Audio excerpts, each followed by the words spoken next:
Hi everyone, Heather Donnelly here with the last Rowdies Weekly of the 2015 season. Head coach Stuart Campbell joins me now to review the previous season and then talk about the upcoming off-season. So let's start out by talking about the way the season ended. I'm sure that was a really tough way to go out, just barely missing the playoffs, but there are a lot of positives that you have a really good foundation to build upon.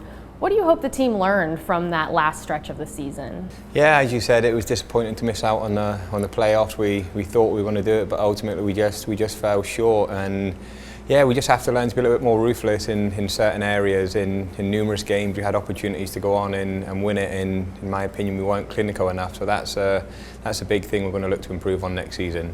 What positives do you take away from this season? I think the positives are the way the guys performed. They performed to a pretty high level. Their effort, the commitment, it was second to none sort of thing. I couldn't question that. And ultimately, it's just, as I said earlier, we fell short in certain areas. We just didn't score enough goals. That's what ultimately cost us. What was the high point of the season for you? Is there a moment or a game that really stands out in your memory? I think the home game against Cosmos, I think that stands out, sort of how we performed. We got the result and just how excited you saw everybody after it. That was probably the standout moment for me. And then what was the low point? What was kind of the toughest part of the season for you? The toughest part was obviously the defeat in New York. The second half performance, we performed well in the first half, we were well in the game, and then in a blink of an eye they went 2 goals up, and then that really was back to the wall from that point. And then having to wait 24 hours for the Jacksonville Strikers game was really long, and then watching that game pan out, I think everybody could see what was coming. So that was a real low point for us.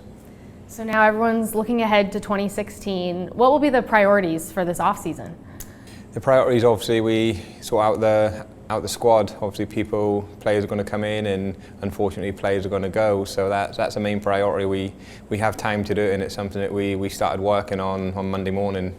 You mentioned that players will be coming in. What do you look for in players? What kinds of players are you hoping to bring in? First and foremost, you look at players' character, you look at the hunger, you look at the desire, and you look at their ability. Obviously, I think all of them, they're crucial aspects of the recruitment, that they have to firstly come and want and play for the Rowdies. They have to be good enough to play for the Rowdies, and then we look to take it from there. What do you hope to accomplish between now and when the first game kicks off in April? A squad that's capable of going out there to win the championship. What are you most looking forward to for 2016? I'm looking forward to getting the boys back in for the start of pre-season training in January. Obviously, they're still in at the minute, just ticking over, keeping the bodies going, doing very light sessions. But yeah, we're looking forward to getting everybody in and starting, and looking forward to building, as I said, a championship-winning squad.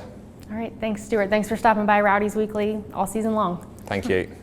Well, that wraps up this season of Rowdies Weekly. Thank you so much to all the fans who tuned in all season long and supported the Rowdies. Even though it's the off season, we still have a lot of updates and content for you, so keep an eye on rowdiesoccer.com for everything you need to know. You can also follow the Rowdies on Facebook, Twitter, Instagram, Snapchat, and subscribe to our YouTube channel.